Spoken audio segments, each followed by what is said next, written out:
በሕይወታችሁ ያለባችሁን ችግር ማጥፊያ መንገዶች። በሕይወታችሁ ማንኛውም ችግር ወይም ሸክም ማሸነፊያው መንገድ ሁለት ነው። የመጀመሪያው ችግሩን ማዳከም፣ ያለባችሁን ችግር ወይም ሸክም መቅረፍ ወይም ደግሞ አቅማችሁ ወደሚፈቅደው ቀላልነት ደረጃ ላይ ማድረስ አንዱ መንገድ ነው። ይህ መንገድ አስቸጋሪ የሚያደርገው ያላችሁን ሁኔታዎች የመቆጣጠር አቅም ውስን ስለሆነ ነው። ሁለተኛው ራስን ማጠንከር ነው።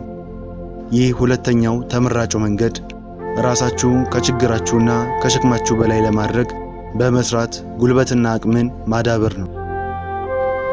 ይህ መንገድ ተመራጭ የሚያደርገው በእኛ አቅምና ቁጥጥር ስር ያለው ነገር ላይ የመስራት እድል ስለሚሰጠን ነው።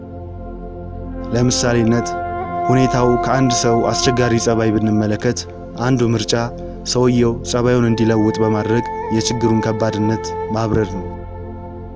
ይህ መንገድ የሰውየውን ጸባይ የመቆጣጠር አቅማችን ውስን ስለሆነ ትንሽ ከበድ ያለ ይሆናል። ሁለተኛውና ሙሉ በሙሉ በእኛ ቁጥጥር ውስጥ ያለው መንገድ ግን እኛ ራሳችን ላይ በመስራት ተሽሎና ተሻሽሎ በመገኘት ከችግሩ በላይ መሆን ነው። ይህን በማድረግ ራስን የማጠናከሪያ አንዱና ዋነኛው መንገድ ራዕይንና ዓላማን በሚገባ በማወቅ እርሱን መከተል ነው። ይህ ሂደት ራሳችንን እንድናሳድግ ስለሚያነሳሳና ስለሚረዳን ችግራችንን ለመቅረፍ ወደምንችልበት ደረጃ ማደጋችን አይቀርም።